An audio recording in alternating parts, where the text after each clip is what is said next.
कक्षा में विद्यार्थी शांति से पढ़ें तो टीचर कभी कुछ बोलता नहीं है, खुश रहता है, बच्चे शांत हैं।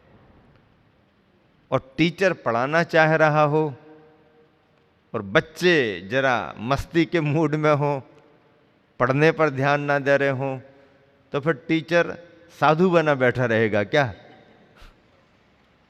वैसे तो टीचर को गुस्सा नहीं आता, गुस्सा आना भी ठीक नहीं, लेकिन उस समय पर आवश्यक अवसर पर सज्जन साधु पुरुषों को भी आवेश आवेगों का आश्रय लेकर ही कार्य करना पड़ता है। शिक्षक तभी विद्यार्थियों को नियंत्रण में रख पाता है। विष्णु कुमार मुनि महाराज जी तो शांत थे, वो तो अपनी कर्म निर्जरा में लगे थे, वो तो अपना तप कर रहे थे। तप के प्रभाव से रिद्धि भी उनको हो गई, ये पता भी नहीं था, उस तरफ ध्यान भी नहीं था, वो लक्ष्य भी नहीं था। रिद्धि पाने के लिए कोई तप थोड़ी कर रहे थे, वो तो कर्म नाश के लिए, कर्म क्षय के लिए तप कर रहे थे। अब उस साधना में प्रभाव कुछ ये हुआ कि उनको रिद्धि भी हो गई, मोक्ष पुरुषार्थ में लगे थे, शांति समता का भाव था। लेकिन जैसे ही समाचार मिला बलि आदि 4 मंत्रियों ने 700 मुनियों पर, निर्दोष मुनियों पर उपसर्ग कर दिया, तो अब क्या करें महाराज? आवश्यक अवसर पर फिर क्या करें महाराज? तो गुरुवर आचार्य श्री ने लिखा, आवश्यक अवसर पर सज्जन साधु पुरुषों को भी आवेश आवेगों का आश्रय लेकर ही कार्य करना पड़ता है। वो चाहते तो अपने डायरेक्ट प्रयोग से भी उन मंत्रियों को जो राजा बन बैठे थे कंट्रोल में ला सकते थे, लेकिन वैसा करने से वो कंट्रोल में तो आ जाते पर उनकी मति नहीं सुधर पाती। तो व्यक्ति को ही नहीं बदलना होता है, व्यक्ति के भाव भी बदल जाएं, व्यक्ति के भाव बदल जाएं ताकि उसका भाव भी बदल जाए।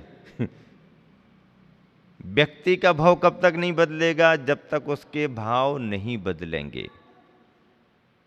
भाव बदलने की एक प्रक्रिया बहुत बड़ी है और दंड देने का उद्देश्य भी यही होता है कि इस दंड को पाकर के व्यक्ति के भाव भी बदल जाएं। विष्णु कुमार मुनि महाराज जी ने उपाय किया। डायरेक्ट दबाने का काम करते तो काम बन तो जाता, लेकिन दीर्घकालीन उसका लाभ नहीं होता। दीर्घकालीन लाभ हो इसके लिए उन्होंने उसी के वातावरण में घुलना मिलना शुरू किया और याचक बन गया। और वो तो राजा बने बैठे ही थे देने के लिए, और मांगने में भी छोटा सा शरीर, और मांग भी इतनी सी कर ली कि बस थोड़ी सी जमीन, एक कुटिया बना करके रह जाएंगे। अरे बटुक, तू आया भी इतने बड़े राजा के पास मांगने के लिए, और क्या मांग रहा है? इतनी सी जमीन। इतना बड़ा हस्तिनापुर का राजा है, इतना बड़ा यज्ञ करा रहा, जो मांगेगा तेरे को मिलेगा, लेकिन मांग तो नहीं, मुझे इतना ही पर्याप्त है, संतोषी के साथ अपना जीवन बिता लेंगे, ज्यादा मुझे कुछ चाहिए नहीं, लालच नहीं है हमको। तेरे को लालच नहीं है तो नहीं है, पर मुझे भी तो लगे कि मैंने किसी याचक को कुछ ज्यादा दिया है। नहीं, आप राजा बड़े हो, आपके पास देने को बहुत है, और किसी याचक को देना, बचा करके रखो ना अब और किसी याचक को देना, बचा करके रखो। अरे ब्राह्मण, तू शरीर से ही बटुक नहीं है, तू बुद्धि से भी बटुक है।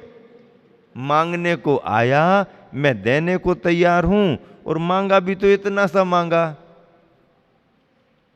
नहीं नहीं, देना हो तो दो, नहीं तो फिर मैं और दूसरा द्वार देखता हूं। नहीं नहीं, याचक आया है, मिलेगा। देना है तो जलांजलि जल्दी छोड़ो, संकल्प जल्दी करो, टाइम हमारे पास नहीं है, हमको जल्दी जाना है। सोचने का समय ना मिले राजा को, इसलिए जल्दी करो। कर रहे कि नहीं कर रहे?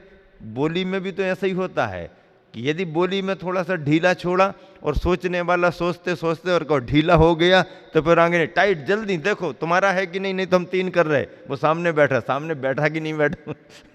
हमारी बात हो गई, फाइनल है, जल्दी करना हो कर, जल्दी बोलो, देखो बाद में सोचने का समय नहीं है, 1 2 1 2 3 कर दो। वो कहता है क्या करता है, बोलो हमारी तरफ से बोल दो, हो गया। प्रेशर में लेना पड़ता है। तो बटुक ब्राह्मण बन करके विष्णु कुमार महाराज जी ने भी ऐसा प्रेशर में लिया बलि को कि जरा देरी करेंगे ये ब्राह्मण कहीं दूसरे दरवाजे चला जाएगा तो हमारे यज्ञ की बदनामी हो जाएगी कि राजा इतना सा भी दान नहीं दे पाया। हाँ हाँ हाँ, ब्राह्मण महाराज नाराज मत हो। हाँ, नाराज नहीं हूं, अंदर से तो खुश हूं। आप आओ तो मैदान में अंदर से सोच रहे हैं, आओ तो पहले निकलो तो। हाँ लो करो तर्पण, और जलांजलि छोड़ी, संकल्प कर लिया 3 डग भूमि देने के लिए। बस कुटिया बना करके रहेंगे, आपका यज्ञ सानंद संपन्न होगा, हम अपना यहीं पर समय बिताएंगे। क्या मालूम बलि को कि छोटे से शरीर में कौन सा विराट व्यक्तित्व बैठा हुआ है। और जैसे ही उसने संकल्प लिया, अब इन्होंने अपनी मुद्रा बदली, क्योंकि बंध गया। और राजधर्म में वचन देना बहुत बड़ी बात मानी जाती है। और उन्होंने अपना जो शरीर बड़ा किया, तो शरीर बड़ा करने में ये तो देखता ही रह गया।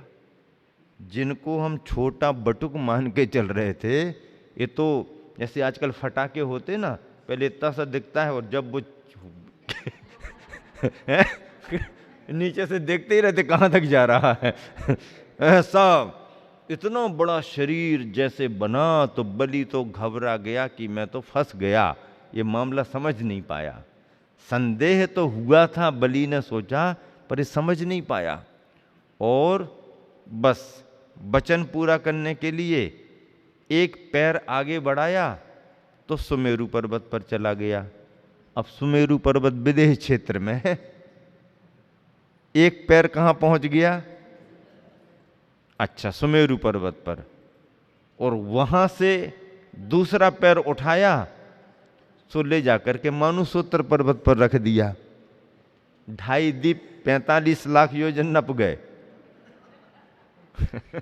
2.5 दीप 45 लाख योजन नप गए।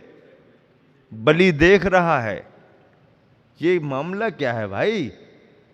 एक पैर सुमेरु पर्वत पर पूरी विदेह क्षेत्र तक की पृथ्वी नप गई, दूसरा पैर आगे बढ़ा तो मानुसोत्तर पर्वत।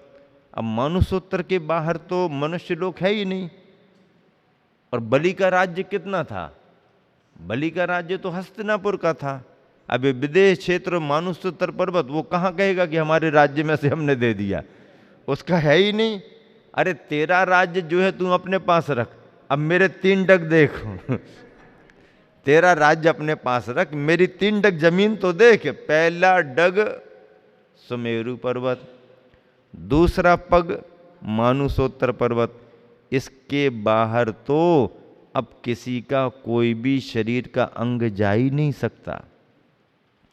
किसी भी मनुष्य का, चाहे चक्रवर्ती भी क्यों ना हो, तीर्थंकर भी क्यों ना हो, मानुसोत्तर के बाहर तो कोई अस्तित्व ही नहीं रह सकता।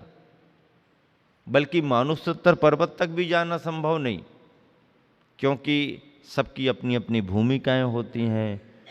तो जब 2 पग में ही सारी जमीन नप गई तो बलि कांपने लगा, मामला बिगड़ गया। उलझाने के लिए चले थे, स्वयं उलझ गए। और फिर आवाज आई, बोल बलि अब क्या करें, तीसरा पग कहां पर रखें, तुम्हारी जमीन कितनी वो तो तुम जानो, तुम्हारा राज्य कहां तक है वो तो तुम अपना जानो। लेकिन मैंने 2 पैरों में तो पूरा 2.5 दीप नाप लिया, अब बोलो और कहाँ है तुम्हारा राज्य, कहाँ है जगह जहाँ तीसरा पैर रखें। बलि के पास में कोई उपाय नहीं था, थर थर कांपने लगा। राजा होने के नाते वचन तो पूरा करना ही था, तो फिर उसको लगा अब धरती पर कोई जगह नहीं है, तो धरती पर लेट गया। बोले अब तीसरा पग मेरे ऊपर ही रखो और मुझे वचन से छुटकारा दिलाओ। और जब तीसरा पैर बलि के शरीर पर पड़ा तो बलि को ऐसा लगा जैसे शरीर की एक एक संधियां टूटने लगी हों। विक्रिया का शरीर था, भारी हो गया था। और जैसे ही तीसरा पग रखा तो सौर मंडल हिलने लगा, चांद तारे टकराने लगे, ज्योतिष मंडलों को, सभी इंद्रों को मालूम चल गया कि विष्णु कुमार जी ने विक्रिया कर दी है। और विक्रिया बिना आवेश के कभी होती नहीं, आवेश होता है। ये जो रूप उन्होंने बनाया, अंतर के परिणामों में क्रोध था। क्रोध किसी का अहित करने का नहीं था, लेकिन उसको सद्बुद्धि आए इसके लिए था। इसने निर्दोष मुनियों पर उपसर्ग किया है, इस कारण क्रोध था। और मुनि की भूमिका से तो बाहर आ गए थे। मुनि की भूमिका में तो यह संभव नहीं था, मुनि की भूमिका में यह कार्य संभव नहीं था। इसलिए मुनि के पद से बाहर आकर के उन्होंने यह कार्य किया, पर धर्म के लिए किया था, तो शक्ति उनके पास में बनी थी। ऐसा नहीं कि शक्ति नहीं थी, शक्ति उनके पास थी, तभी तो उस समय विक्रिया की उन्होंने। और हरिवंश पुराण में लिखा है, जहां जहां भी रक्षाबंधन अकंपनाचारी मुनियों के उपसर्ग की कथा आई, उसमें लिखा फिर सभी देवी देवता आकर के विष्णु कुमार को मनाने लगे, मधुर मधुर संगीत सुनाने लगे। प्रसन्न होइए, प्रसन्न होजिए, प्रसन्न होजिए, ऐसा उच्चारण करने लगे। क्षमस्व क्षमस्व क्षमस्व, क्षमा किया जाए, क्षमा किया जाए, क्षमा किया जाए, सब ऐसा कहने लगे। जब सभी ने ऐसा कहा तो स्थिति पर पूरा नियंत्रण हो गया है, ऐसा समझ करके फिर महाराज ने अपनी विक्रिया समेटी और बलि ने क्षमा याचना की तो उसे क्षमा भी की गई, क्षमा प्रदान की गई, उपसर्ग दूर कराया गया। तो अवसर पाकर के सज्जन साधु पुरुषों को भी आवेश आवेगों का आश्रय लेकर ही कार्य करना पड़ता है। संघ के संचालन में आचार्यों की भी यही भूमिका है, घर गृहस्थी के संचालन में परिवार के मुखिया की भी यही भूमिका होती है, समाज के संचालन में समाज के मुखिया की भी यही भूमिका होती है। अन्यथा यदि ऐसा नहीं करें तो सज्जनता दूषित होती है। यदि ऐसा नहीं करेंगे तो सज्जनता दूषित होगी, दुर्जनता पूजित होती है। मान लीजिए विष्णु कुमार मुनि महाराज जी यदि उपसर्ग का निवारण नहीं करते तो फिर क्या होता? फिर क्या होता?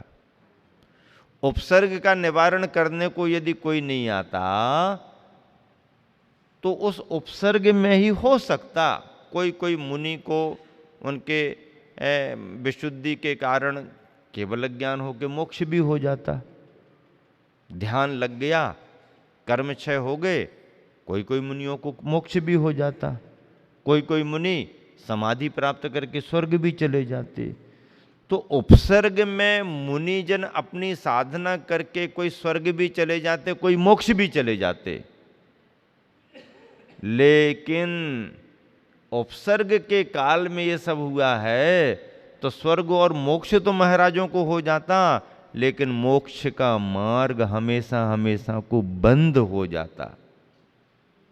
कौन हिम्मत करेगा फिर? ऐसा ऐसा भी हो जाता है, तो मोक्ष का मार्ग बंद हो जाता। तो मोक्ष का मार्ग बंद ना हो, मोक्ष मार्ग अनवरत चलता रहे, इस भाव को लेकर के ही विष्णु कुमार मुनि महाराज ने ये कार्य किया। सम्यक दर्शन के वात्सल्य अंग में उनका नाम आया। प्रश्न हम और आप कर सकते कि जब इतनी क्षमता थी तो सीधा ही सीधा क्यों नहीं कर लिया? सीधा सीधा करने में वो चीज नहीं आती है, शिक्षा सबको नहीं मिल पाती। मंत्रियों ने छल करके जैसा काम किया, तो छल करके काम करने वालों को भी छल की भाषा में ही शिक्षा देना पड़ती है। इसलिए ये कार्य किया गया। और अंत में तो फिर उपसर्ग निवारण होने के बाद विष्णु कुमार मुनि महाराज जी ने पुनः अपने गुरु के पास जाकर के प्रायश्चित लिया और अपना विकल्प छोड़ा, शल्य छोड़ी। और इतने महान थे वो कि उसी भाव में ध्यान करते हुए केवल ज्ञान भी प्राप्त किया और निर्वाण पद भी प्राप्त किया। मूक माटी का ये संदेश कि यदि ऐसा ना किया जाए मुखिया के द्वारा तो सज्जनता दूषित होती है, दुर्जनता पूजित होती है। जो शिष्टों की दृष्टि में इष्ट कब रही, कथनी में और करनी में बहुत अंतर है। जो कहता है वह करता नहीं, और जो करता है वह कहता नहीं। यूं ठाका लेता हुआ सागर व्यंग कसता है पुनः, सूरज से ऊपर से सूरज जल रहा है। व्यंग क्या कर रहा है? समुद्र ऊपर से सूरज जल रहा है और नीचे से तुम उबल रहे हो। समुद्र कह रहा है व्यंग करते हुए, सूरज से ऊपर से तुम जल रहे हो और नीचे से बड़वा नल उबल रहा है। और बीच में रहकर भी यह सागर कब जला, कब उबला, इसका शीतलशील यह कब बदला। सागर अपनी प्रशंसा कर रहा, ऊपर से तुम गर्म हो रहे, नीचे से ये गर्म हो रहे, बीच में रह कर के भी हमने अपना स्वभाव कब बदला। हाय रे, शीतल योग पाकर भी शीतल कहाँ बने तुम। हम समुद्र बैठे हैं, इतना पानी लिए, सूरज फिर भी ठंडा नहीं हो पाया, बड़वा नल फिर भी ठंडा नहीं हुआ, शीतल कहाँ बने तुम। तुमने उष्णत्व को कब उगला, कब त्यागा।